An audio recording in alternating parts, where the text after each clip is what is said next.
Gosh dang it. That's the first thought you hear in your head when your client goes, it's too expensive. Then your heart drops like a freaking rock. Those are the three words that stab you in the heart. Every single salesperson alive has feared this. When you hear it and you get up close, you're right at the end of at your pitch and you're like, oh my gosh, I did such a good job. And all of a sudden, it's too expensive. But here's the part that really should scare the crap out of you on this one, guys. This is not the end all be all, but you're making it the end all be all because the second that you react to that number, you've already lost because you just told them, psychologically that their number is real instead of finding out if it really makes sense. So, what I do naturally, well, I fed it over to Claude. In about 6 minutes, I got a substantially better response. And I'm going to show you that exact response by the end of this video. So, this is what everybody does when they hear it's, too expensive, it's out of my price range, it's too rich for my blood. Well, we either do one of two things or probably both.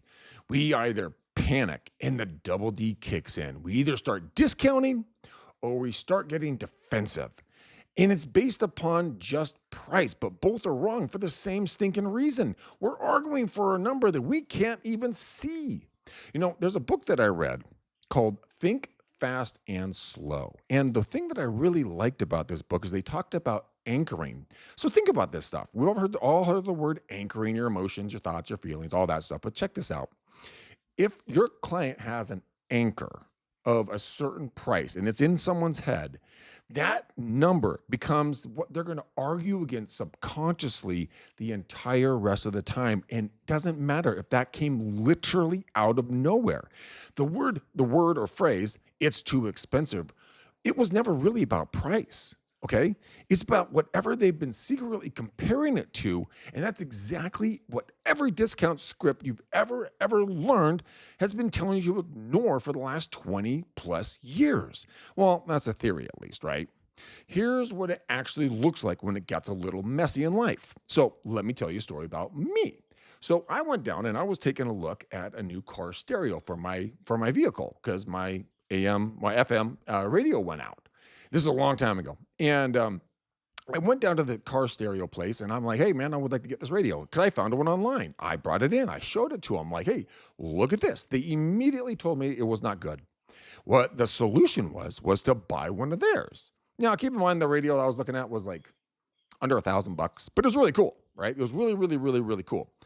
And so I'm like, oh, okay. So I've been open to it. So I looked around. They showed me all these options, double my price immediately. I started justifying it. And then at the end of the conversation, they're like, well, let's pull it up together. And they pulled up all the things that they're gonna need to do to get the stereo put in. And it went from like $600 to like $800 to $2,600. And I just turned around and I'm like, no thanks. I didn't even take the bid. Now, why did I do that?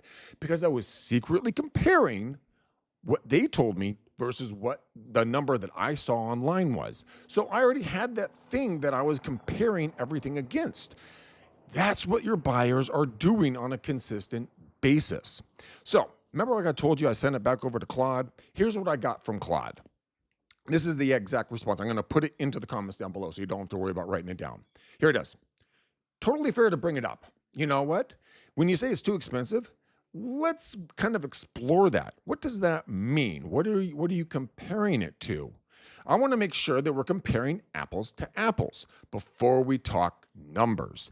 It's literally, guys, that was a script, and I'll put it down below. But you know what? You're literally they have an orange and you have an apple, they're not going to see eye to eye.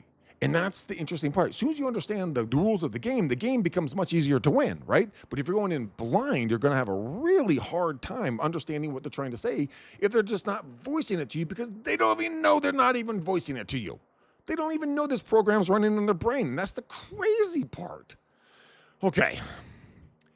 So now that we got the whole enchilada out of the way, this is what we're going to do from here. We're going to stop defending the prices. You know what? It doesn't matter anymore at this point.